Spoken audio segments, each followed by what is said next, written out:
Hi friends, గత నెల రోజుల నుంచి మనం ఏ న్యూస్ ఛానల్లో చూసినా, ఏ న్యూస్ పేపర్లో చూసినా ఎక్కడ కూడా మనకి ఇంటర్నేషనల్ న్యూస్ చూసుకున్నప్పుడు పాకిస్తాన్ గురించి చాలా హైలైటెడ్ న్యూస్ మనం చూస్తున్నాం.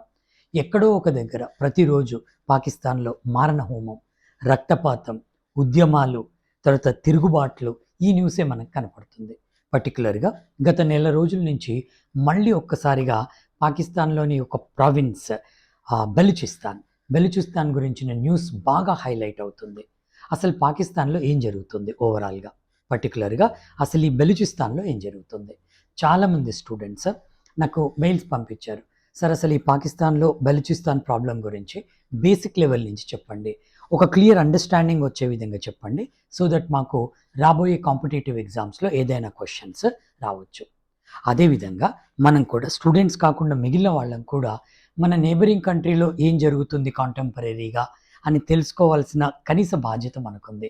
కాబట్టి ఈరోజు మనం బెలూచిస్తాన్ ప్రాబ్లమ్ని అసలు బిగినింగ్ నుంచి, ఫస్ట్ నుంచి వాళ్ళ ప్రాబ్లం ఏంటి, దాని రీజన్స్ ఏంటి, ఇప్పుడు కరెంట్ పొజిషన్ ఏంటి, దానికి పాసిబుల్ సొల్యూషన్స్ ఎలా ఉంటాయి, లేకపోతే రాబోయే రోజులలో దాని రిజల్ట్ ఎలా ఉంటుంది అనేది మనం ఒక లోతైన విశ్లేషణ మనం ఇప్పుడు చేద్దాం. చూడండి, పాకిస్తాన్లో బెలూచిస్తాన్ ప్రాబ్లం గురించి మనం తెలుసుకోవాలి అంటే ముందు మనం అసలు పాకిస్తాన్ పొలిటికల్ మ్యాప్ను ఒకసారి చూద్దాం క్విక్గా. అక్కడి నుంచి మనం స్లోగా ఈరోజు టాపిక్లోకి మనం వద్దాం. అయితే దానికన్నా ముందు మనకు మెయిన్ న్యూస్ చూడండి. ఈ నెల మార్చ్ 2025 11th మార్చ్ రోజు మనకు చాలా పెద్ద న్యూస్ వచ్చింది. ఏంటి? బెలూచిస్తాన్లోని ఒక ఆర్గనైజేషన్, ఎవరు వాళ్ళు, బెలూచి లిబరేషన్ ఆర్మీ, BLA, వాళ్ళు ఏకంగా ఒక ట్రైన్ని హైజాక్ చేశారు. ప్రపంచ చరిత్రలో ట్రైన్ని హైజాక్ చేయడం అనేది అది చాలా చాలా పెద్ద విషయం, చిన్న విషయం కాదు. అది ట్రైన్ని హైజాక్ చేయడమే కాకుండా అందులో వాళ్ళు 400 మందిని బందీలుగా తీసుకున్నారు, హోస్టేజ్గా తీసుకొని. BLA క్లెయిమ్ ఏంటంటే 200లకు పైగా పాకిస్తానీ సోల్జర్స్ని మేము చంపాము అని చెప్పారు. అది చిన్న విషయం కాదు. దాని తర్వాత ఒక 2-3 రోజులకి అక్కడ మళ్ళీ మనకి ఒకటి బాంబ్ బ్లాస్ట్ జరిగింది బస్సులో. దాంట్లో 10ల సంఖ్యలో చచ్చిపోయారు జనాలు. దాని తర్వాత 22 మార్చి తీసుకోండి, 3-4 రోజుల క్రితం 22 మార్చి రోజు పాకిస్తాన్లో ఉన్న బెలూచిస్తాన్లో ఒక డాక్టర్, ఆమె డాక్టర్ కమ్ హ్యూమన్ యాక్టివిస్ట్ అనమాట, హ్యూమన్ రైట్స్ యాక్టివిస్ట్, ఆమెను అరెస్ట్ చేశారు. మెహరంగ్ బెలూచి అని ఆమెను అరెస్ట్ చేశారు. అది కూడా చాలా పెద్ద విషయం. ఆమె ఎప్పటి నుంచో వాళ్ళ హ్యూమన్ రైట్స్ కోసమని పోరాడుతుంది. ఇవన్నీ విషయాలు మనం చర్చిద్దాం. ఫస్ట్ మనం అసలు పాకిస్తాన్లో మ్యాప్ను ముందు చూడండి. ఇది చూస్తే మీకు ఏంటంటే ఒక క్లారిటీ వస్తుంది, ఈ ప్రాబ్లమ్ని ఎక్కడి నుంచి మొదలు పెట్టాలన్న క్లారిటీ వస్తుంది. ఇది పాకిస్తాన్ వాళ్ళు క్లెయిమ్ చేసే మ్యాప్. ఇందులో ఏంటంటే బేసిక్గా పాకిస్తాన్లో 4 ప్రావిన్సెస్ ఉంటాయి. వాళ్ళది ఫెడరల్ గవర్నమెంట్ సిస్టమ్ అనమాట. అందులో 4 ప్రావిన్సెస్ ఉంటాయి. అధికారం మొత్తం సెంటర్ చేతిలోనే ఉంటుంది, సెంట్రల్లో ఉంటుంది. అయితే ఇక మనం ఆ అధికారం గురించి, ఆ సిస్టమ్ గురించి డిస్కస్ చేయాలంటే చాలా పెద్ద వీడియో అవుతుంది. మన టాపిక్కి మనం కన్ఫైన్ అయిదాం. ఇప్పుడు ఇందులో చూడండి, వాళ్ళకున్న మెయిన్ 4 ప్రావిన్స్ల పేర్లు వచ్చేసి, ఇది మనకు పంజాబ్, దాని తర్వాత ఇది ఇప్పుడు రైట్ సైడ్ ఇండియా ఉంటుంది, తర్వాత ఇది పంజాబ్, ఇది సింధ్, తర్వాత ఇది బెలూచిస్తాన్, తర్వాత ఈ ప్రావిన్స్ వచ్చేసి ఖైబర్ పఖ్తూన్ఖ్వా అంటారు. ఇది కూడా చాలా ఇంపార్టెంట్ ప్రావిన్స్, వాళ్ళకి చరిత్రకారులకు కూడా చాలా ఇంపార్టెంట్ ప్రావిన్స్. దీన్ని ఏంటంటే 2010 వరకు కూడా దీన్ని నార్త్ వెస్ట్ ఫ్రంటియర్ ప్రావిన్స్ అని పిలిచేవాళ్ళు. బ్రిటిష్ వాళ్ళు దానికి పెట్టిన పేరు నార్త్ వెస్ట్ ఫ్రంటియర్ ప్రావిన్స్ అని పెట్టారు. దాని తర్వాత 2010లో దీని పేరుని వాళ్ళు ఖైబర్ పఖ్తూన్ఖ్వా అని కొన్ని రాజకీయ కారణాల వల్ల వాళ్ళు మార్చుకోవడం జరిగింది. అయితే ఈ 4 ప్రావిన్సెస్లో మనం ఇప్పుడు డిస్కస్ చేయబోయేది ఈ ప్రాబ్లం గురించి, బెలూచిస్తాన్ ప్రాబ్లం గురించి. ఎప్పుడైతే ఈ బెలూచిస్తాన్ ప్రాబ్లం మనం డిస్కస్ చేస్తున్నామో డైరెక్ట్గానో ఇండైరెక్ట్గానో మనకి ఖైబర్ పఖ్తూన్ఖ్వా గురించి కూడా కొంచెం మనం తెలుసుకోవాల్సిన అవసరం ఉంటుంది. ఎందుకంటే ఎలాగైతే ఇక్కడ ఇన్సర్జెన్సీ ఉందో, తిరుగుబాట్లు జరుగుతున్నాయో, ఇక్కడ కూడా స్లోగా స్టార్ట్ అవుతున్నాయి. వాళ్ళు కూడా మాకు కొత్త దేశం కావాలి అంటున్నారు. అయితే ఈ విషయానికి వస్తే, ఈ ప్రావిన్స్ విషయానికి వస్తే చూడండి, ఫస్ట్ ఈ ప్రావిన్స్లో దీనికి 4 సైడ్స్ ఏమున్నాయో చూడండి. 4 సైడ్స్లో దీనికి ఈస్ట్లో వచ్చేసి ఇప్పుడు మీకు అందరికీ కనపడుతుంది కదా, సింధ్ ఉంటుంది, పంజాబ్ ఉంటుంది, నార్త్లో వచ్చేసి ఆఫ్ఘనిస్తాన్ ఉంటుంది, తర్వాత వెస్ట్లో వచ్చేసి ఇరాన్ ఉంటుంది వీళ్ళకి, దాని తర్వాత కింద సౌత్లో అరేబియన్ సీ ఉంటుంది. అయితే అసలు ఇక్కడ ప్రాబ్లం ఎక్కడి నుంచి స్టార్ట్ అయింది, కొంచెం ముందుకు వెళ్దాం మనం. అయితే దానికన్నా ముందు మీకు ఇక్కడ ఒక డౌట్ రావచ్చు, మీరు 4 ప్రావిన్స్‌లు అన్నారు కదా! ఇక్కడ పాకిస్తాన్‌కి 4 స్టేట్స్ అనుకోండి. మరి ఇదేంటి? ఈ కలర్‌లో కనపడుతుంది. ఈ వాయిలెట్‌లో ఉన్న ఈ ప్రాంతం ఏంటి? దాని తర్వాత ఈ ఆరెంజ్ కలర్‌లో కనపడుతున్న ప్రాంతం ఏంటి? ఈ మధ్యలో చిన్న డాట్ చుట్టూ బ్లూ కలర్ ఉంది చూడండి. దాని ప్రాంతం ఏంటి అని అది మనకి డౌట్ రావాలి. అయితే పాకిస్తాన్ ప్రకారంగా దీన్ని వాళ్ళు ఏమంటున్నారంటే ఆరెంజ్ కలర్ స్పాట్‌ని వాళ్ళు ఆజాద్ కాశ్మీర్ అంటున్నారు. ఇది ఫ్రీ కాశ్మీర్. ఇది ఆజాద్ కాశ్మీర్ అంటున్నారు. దీంట్లో కూడా పాకిస్తాన్ అడ్మినిస్ట్రేషనే నడుస్తుంది. ఈ పైనున్న ప్రాంతాన్ని ఏమంటారంటే బెలిస్టాన్ అంటారు. ఈ గిల్గిట్ బెలిస్టాన్ కూడా చరిత్రలో చాలా ప్రాధాన్యత ఉంది. అయితే మన ఇప్పటి టాపిక్ వరకు మనం చూసుకుంటే ఈ గిల్గిట్ బెలిస్తాన్ కూడా పాకిస్తాన్ వాళ్ళు ఏమంటున్నారు, ఇందులో కూడా వాళ్ళ అడ్మినిస్ట్రేషనే నడుస్తుంది, ఇది కూడా మా ప్రాంతమే అని క్లెయిమ్ చేస్తున్నారు. కానీ అంతర్జాతీయ సమాజం మాత్రం దీన్ని పాకిస్తాన్లో పార్ట్ అని ఒప్పుకోవట్లేదు. కొన్ని దేశాలు ఒప్పుకుంటున్నాయి, కొన్ని ఒప్పుకోవట్లేదు. అయితే మన ఇండియా విషయానికి వస్తే అసలు ఈ ప్రాంతం అంతా మనది, ఇదంతా మనదే, ఇది మొత్తము మనదే. ఇది చూడండి, ఇది కాశ్మీర్ తల అనమాట, ఇండియా తల ఇది. ఇక్కడ మీకు నేను ఇంకా క్లియర్గా ఉండేటట్టు నేను ఇక్కడ చూపిస్తాను చూడండి. మీకు ఇప్పుడు రెండు ఇక్కడ చూస్తే మీకు క్లారిటీ వస్తుంది. ఇది పాకిస్తాన్ క్లెయిమ్ చేసే మ్యాప్, ఇది యాక్చువల్ మ్యాప్ అనమాట. అయితే మనం ఏమంటామంటే ఇండియా, వీళ్ళు దీన్ని ఆజాద్ కాశ్మీర్ అంటున్నారు కదా ఆరెంజ్ కలర్ది, మనము ఈ ప్రాంతం ఇది ప్లస్ వాళ్ళు అంటున్న గిల్గిట్ బలిస్తాన్ ఏదైతే ఉందో ఇదంతా మనం ఏమంటామంటే పిఓకే అంటాం, పాక్ ఆక్యుపైడ్ కాశ్మీర్ అంటాం. నిజానికి కూడా ఈ ప్రాంతం అంతా పాకిస్తాన్ ఆక్యుపై చేసుకున్న కాశ్మీరే కానీ వాళ్ళ ప్రాంతము కాదు. ఏదో ఒక రోజు ఖచ్చితంగా ఇండియా అతి తొందరలోనే ఈ ప్రాంతాన్ని మళ్ళీ తిరిగి మనం కైవసం చేసుకోబోతున్నాము. ఇది చరిత్రలో జరగబోయే ఫ్యాక్ట్. ఓకేనా, రైట్, ఇదనమాట. అయితే ఇంకా ఎలాగో ఈ మ్యాప్ ఓపెన్ చేశాం కాబట్టి మీకు నాలెడ్జ్ కోసం చెప్తున్నాను.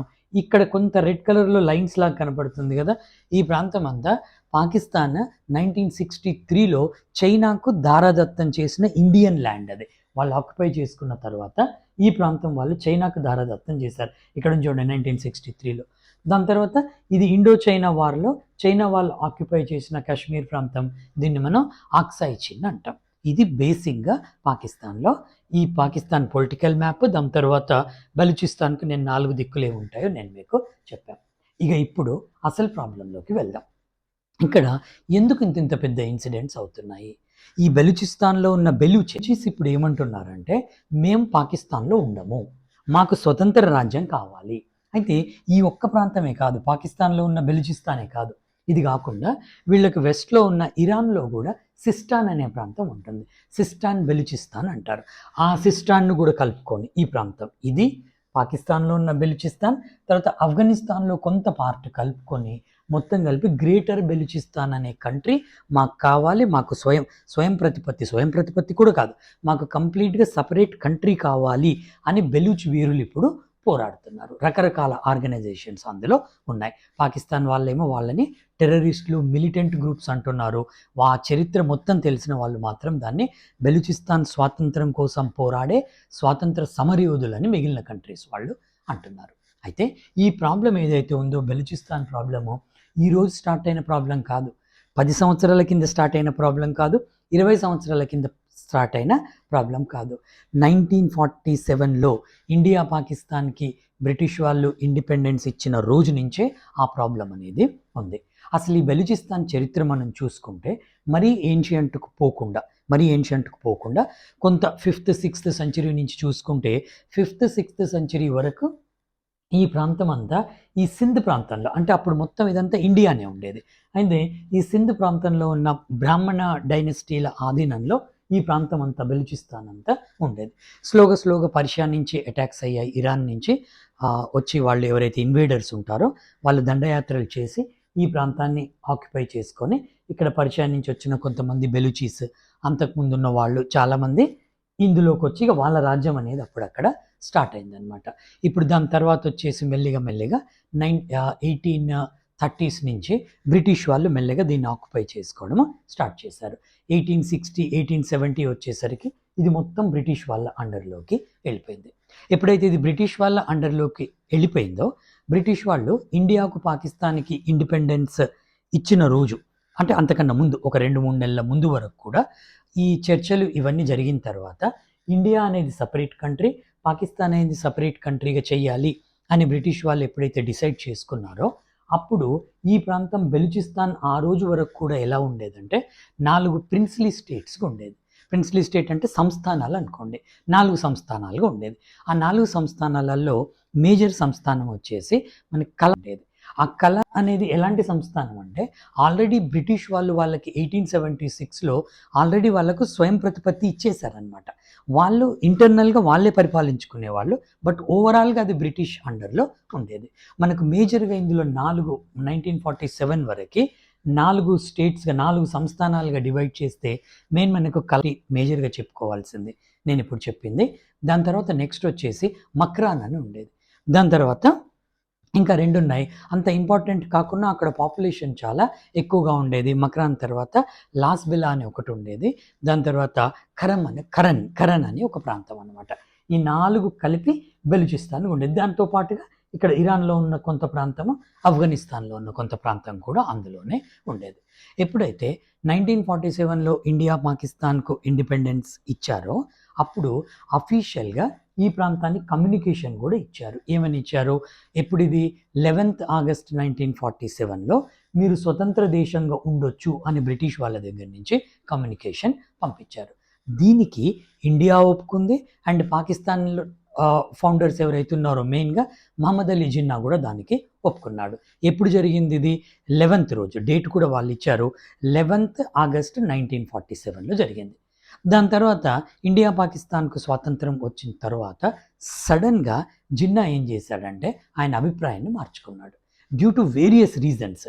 ఎందుకంటే ఈ ప్రాంతంలో బాగా మినరల్స్ ఉంటాయి. ఏం మినరల్స్ ఉంటాయి, ఏముంటాయి నేను మీకు చెప్తాను. ఆయన మనసు మార్చుకొని ఏం చేశాడంటే లేదు ఈ ప్రాంతం కూడా పాకిస్తాన్ అండర్లోకి రావాల్సిందే అని పెట్టాడు. అంతకుముందే ఏం జరిగింది, ఈ నార్త్ వెస్టర్న్ ఫ్రంటియర్ ఏదైతే ప్రావిన్స్ ఉందో ఖైబర్ పఖ్తూన్ఖ్వా, వాళ్ళు ఇష్టపూర్వకంగానే, అంటే మొత్తం ఇష్టంతోని కాదు, అందులో మెజారిటీ పీపుల్ ఇష్టంతోని వాళ్ళు ఆల్రెడీ పాకిస్తాన్లో కలిసిపోయారు.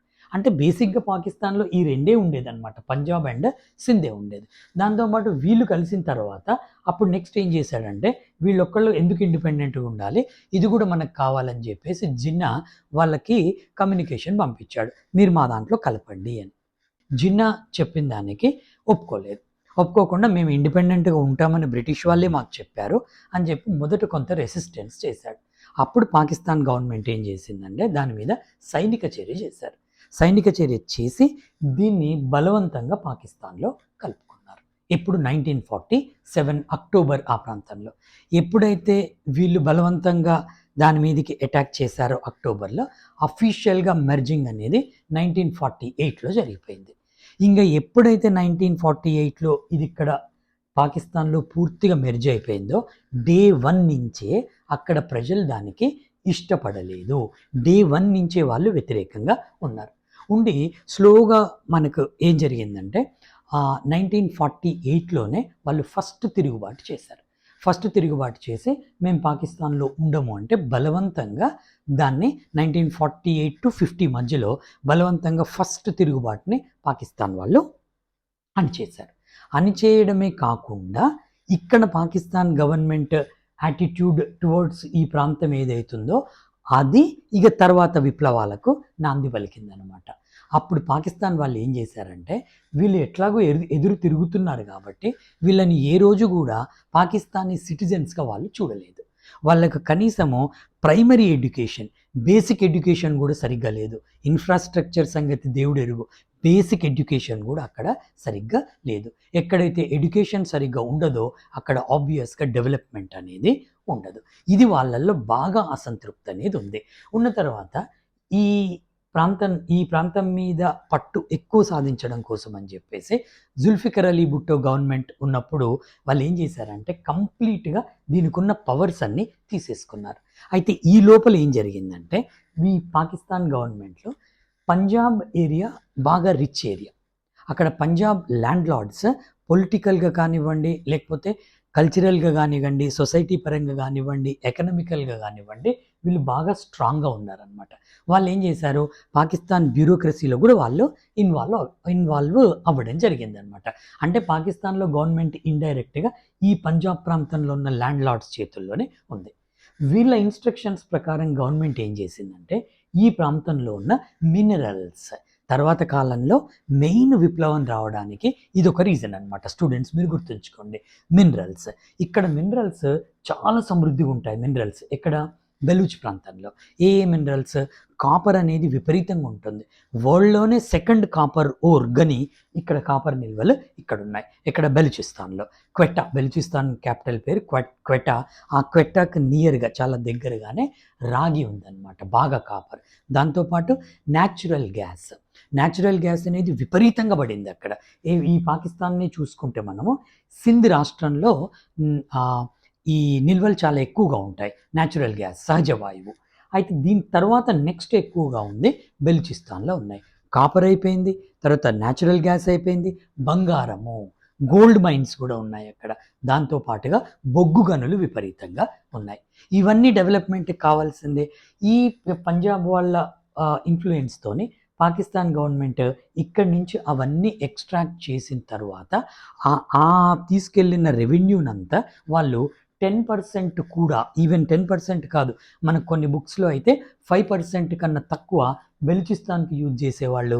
మిగిలిందంతా సింధ్ పంజాబ్ డెవలప్మెంట్కే బాగా పెట్టుకున్నారు.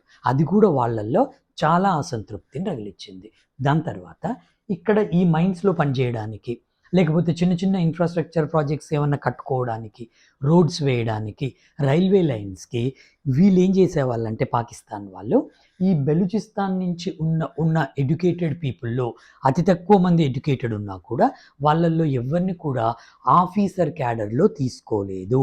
వాళ్ళని ఎంతసేపు ఏం చేశారు? లేబరర్స్గానే ఉంచారు. ఇది కూడా వాళ్ళకు బాగా అసంతృప్తిగా ఉందన్నమాట. అంటే వాళ్ళల్లో ఉన్న కొంత తెలివిగల వాళ్ళు అక్కడ ఏమని చెప్పడం మొదలుపెట్టారంటే, పబ్లిక్ని వాళ్ళు కొంచెం అవేర్నెస్ క్రియేట్ చేశారు. ఏమని? మన ప్రాంతంలో ఉన్న మినరల్స్ అన్ని తీసుకుపోతున్నారు, వేరే ఏరియాని డెవలప్ చేసుకుంటున్నారు, మనల్ని సెకండ్ క్లాస్ సిటిజన్స్గా చూస్తున్నారు, ఇక్కడ ఏ విధమైన డెవలప్మెంట్ లేదు, రాబోయే కాలంలో మన నెక్స్ట్ తరాలు మొత్తం కూడా నాశనం అయిపోతాయి, మనం అందరం వీళ్ళకి బానిసలుగా బతకాల్సి వస్తుంది అని వాళ్ళల్లో కొంత అవేర్నెస్ అనేది క్రియేట్ చేశారు. దాని ఫలితం ఏమైంది? 1948 విప్లవం తర్వాత మళ్ళీ నెక్స్ట్ వాళ్ళకి 1958లో ఇంకొకటి వచ్చింది, 10 సంవత్సరాల తర్వాత. దాన్ని కూడా 58-59 వరకు వచ్చింది. దాన్ని కూడా పాకిస్తాన్ ప్రభుత్వం దారుణంగా అణిచేసింది. దాని తర్వాత 58 తర్వాత 62లో మళ్ళీ ఇంకొక విప్లవం వచ్చింది. 62లో ఇంకో తిరుగుబాటు చేశారు వాళ్ళు. అప్పుడు కూడా దాన్ని అతి కఠినంగా వాళ్ళు అణిచేశారు. 63 తర్వాత లాస్ట్కి 1973లో కూడా పెద్ద విప్లవం వచ్చింది. అప్పుడు ఏం చేశారంటే, అప్పటి ప్రైమ్ మినిస్టరు జుల్ఫికర్ అలీ భుట్టో పాకిస్తాన్ ఈ ప్రావిన్స్ మీద ఉన్న అధికారాలన్నీ లాగేసుకున్నాడు, మొత్తం ఫెడరల్ గవర్నమెంట్ కిందకి తీసుకొచ్చాడు. ఇక అప్పటి నుంచి వాళ్ళు ఏం చేశారంటే అసలైన తిరుగుబాటు స్టార్ట్ చేశారు. ఇక దీనికి తోడు ఏం జరిగిందంటే 2006లో 2006 సంవత్సరంలో బెలూచిస్తాన్ లీడర్ ఉన్నాడు, ఆయన పేరు వచ్చేసి నవాజ్ అక్బర్. ఆయన పేరు నవాజ్ అక్బర్ బుక్తి అంటే అందరికి తెలుస్తుంది ఇంటర్నేషనల్ సమాజంలో. నవాబ్ అక్బర్ బుక్తిని చంపేశారు. క్వెట్టాకి 180 కిలోమీటర్స్ దూరంలో ఆయన ఎక్కడో దాక్కుంటే ఆయనను తీసుకొచ్చి చంపేశారనమాట. అది పాకిస్తాన్ చేసిన అతిపెద్ద చారిత్రక తప్పిదం. దానివల్ల ఏం జరిగిందంటే వాళ్ళల్లో ఇంకా అసంతృప్తి పెరిగి వాళ్ళు మిలిటెన్సీ వైపు వెళ్ళిపోయారు. వాళ్ళకి ఇంకా వేరే ఆప్షన్ లేదు. వాళ్ళకి వేరే ఆప్షన్ లేకుండా వాళ్ళు ఏం చేశారు? పాకిస్తాన్ గవర్నమెంట్ అఫీషియల్స్ మీద, తర్వాత ఇక్కడ పనిచేసే వాళ్ళ మీద వాళ్ళు అటాక్స్ చేయడం అనేది స్టార్ట్ చేశారు. ఈ విధంగా ఎప్పటికీ ఈ ప్రాబ్లం రావణ కాష్టంలాగా మండుకుంటూనే వచ్చింది.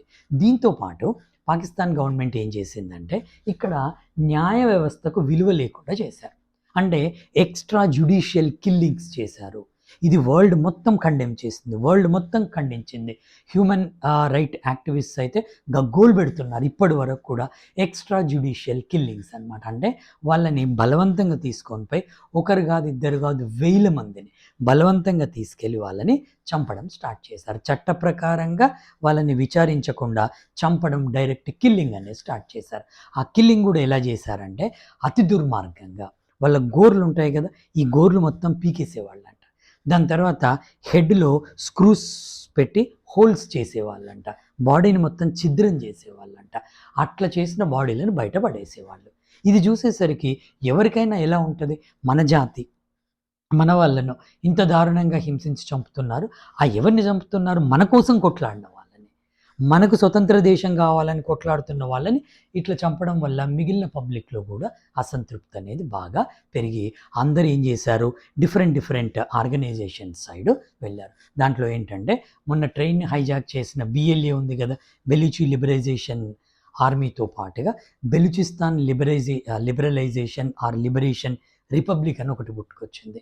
దాని తర్వాత ఇంకొక 3, 4 పెద్ద సంస్థలు పుట్టుకొచ్చాయన్నమాట. ఫైనల్‌గా అందరూ కలిసే పనిచేస్తారు.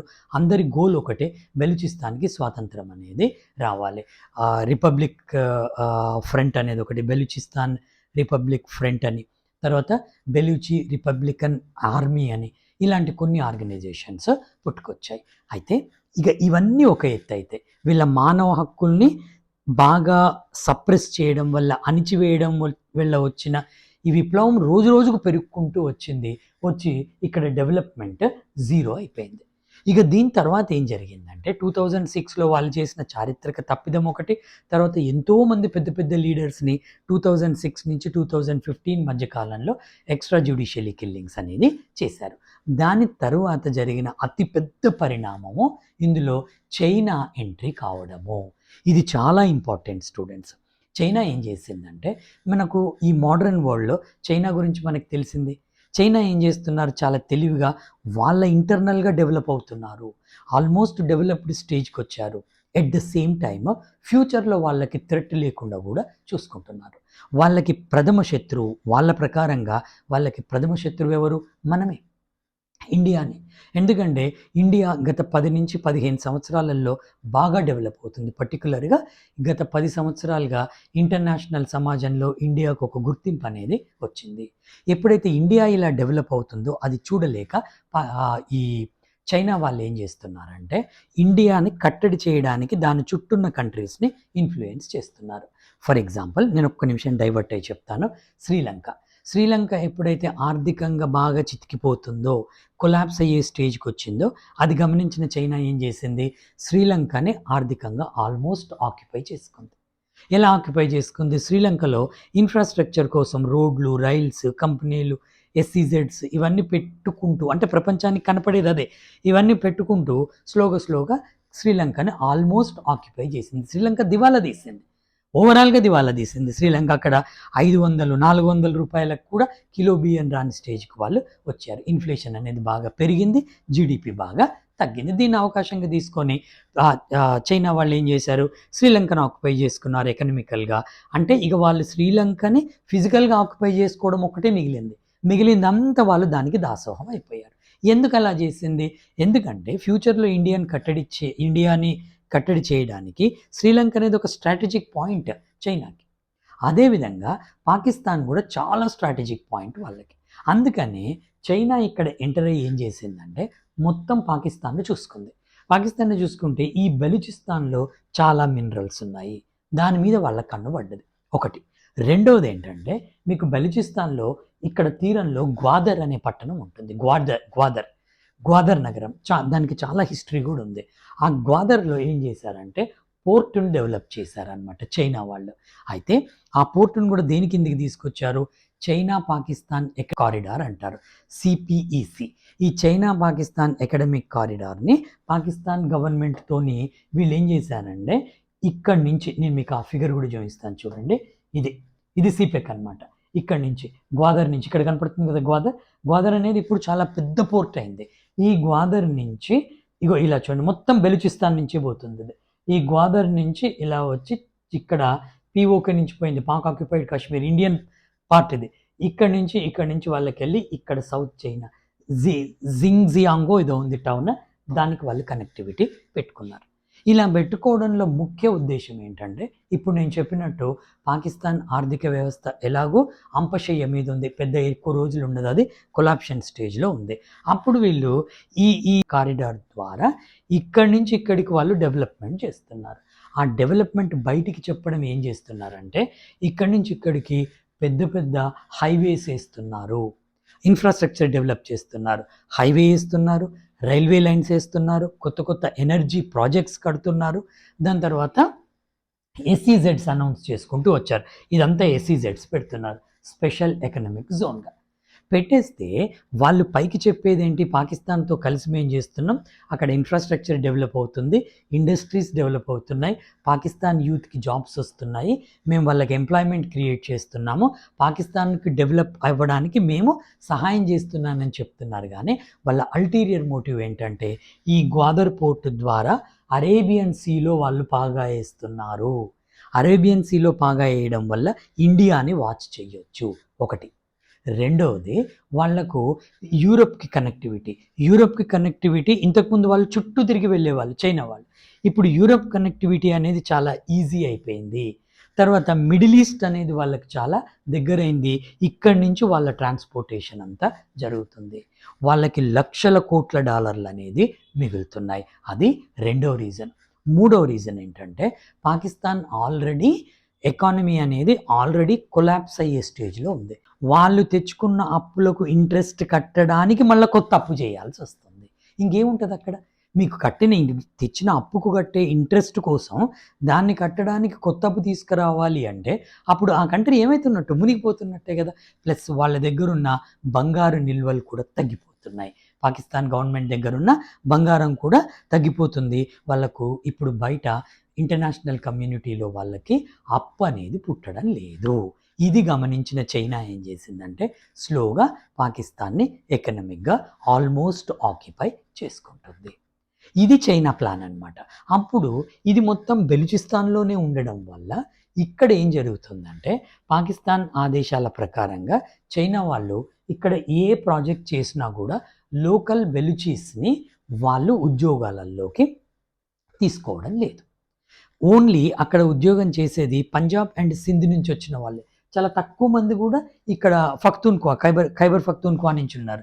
మేజర్గా పంజాబ్ సింధ్ వాళ్ళే ఇక్కడ మనకు ఉద్యోగాలు చేయడం మొదలుపెట్టారు. ఈ ప్రాజెక్ట్ ఎప్పుడు స్టార్ట్ అయింది? చైనాది 2015లో స్టార్ట్ అయింది. $60 బిలియన్ ఎస్టిమేషన్తో స్టార్ట్ అయింది.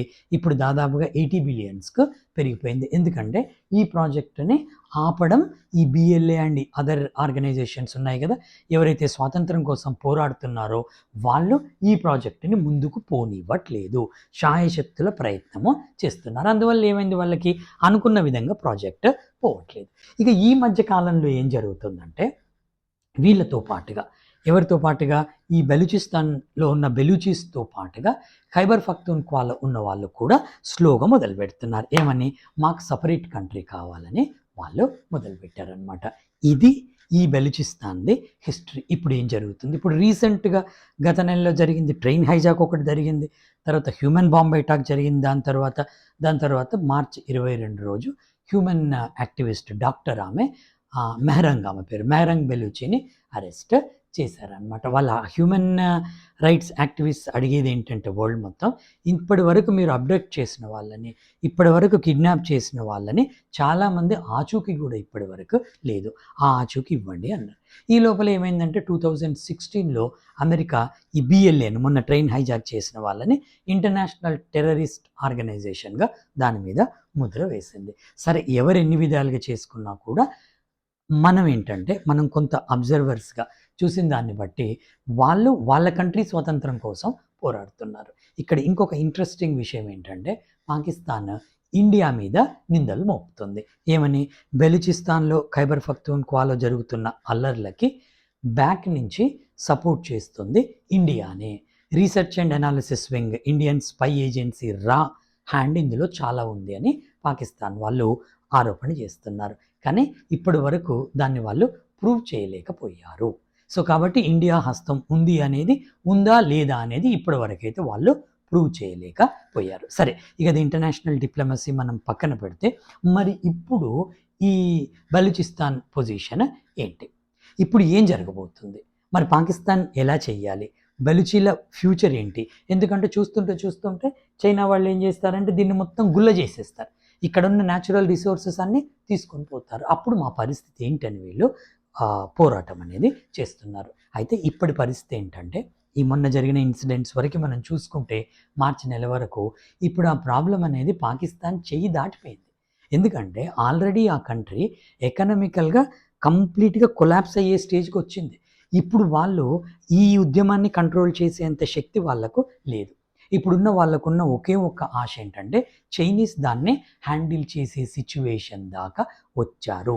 ఒకవేళ చైనా కానీ దాన్ని హ్యాండిల్ డైరెక్ట్గా చేసే సిచ్యువేషన్ వస్తే ఇంటర్నేషనల్గా ఉన్న మిగిలిన కంట్రీస్ ఊరుకోవు, ఇంక్లూడింగ్ ఇండియా. ఎందుకంటే ఇండియాకు ఈ ప్రాజెక్ట్ వల్ల లాస్ ఏంటంటే ఫస్ట్ చైనా వచ్చేసి అరేబియన్ సీ నుంచి ఇండియన్ ఓషన్, హిందూ మహాసముద్రం దాకా వాళ్ళు వస్తారు, వచ్చి ఇండియా మీద నిఘా పెడతారు ఒకటి. రెండోది, ఈ పార్ట్ ఏదైతే ఉందో ఇక్కడి నుంచి పోతుంది, పీఓకే నుంచి పోతుంది, ఇదంతా కాశ్మీర్లో భాగమే. ఎప్పుడైతే ఇక్కడ ఎంటర్ అయిందో చైనా, ఇక్కడ వాళ్ళ నిఘా పెరిగిపోతుంది, వాళ్ళకి అక్కడికి ఎంటర్ అయ్యే అధికారం వాళ్ళకి యాక్చువల్గా లేదు. అందువల్ల ఇండియా కూడా దానికి ఎగెనిస్ట్గానే ఉంది. మరి ఇప్పుడు ఏం జరగబోతుంది అనేది మనకు కాలమే నిర్ణయించాలి. దీనికి ఇక్కడ మనం ఒక విషయం మాట్లాడుకుంటే క్లియర్గా మన ఇండియన్ ఫిలాసఫీ ప్రకారంగా ఎవరు చేసుకున్న కర్మ వాళ్ళే అనుభవిస్తారు, ఈరోజు కాకపోతే రేపు.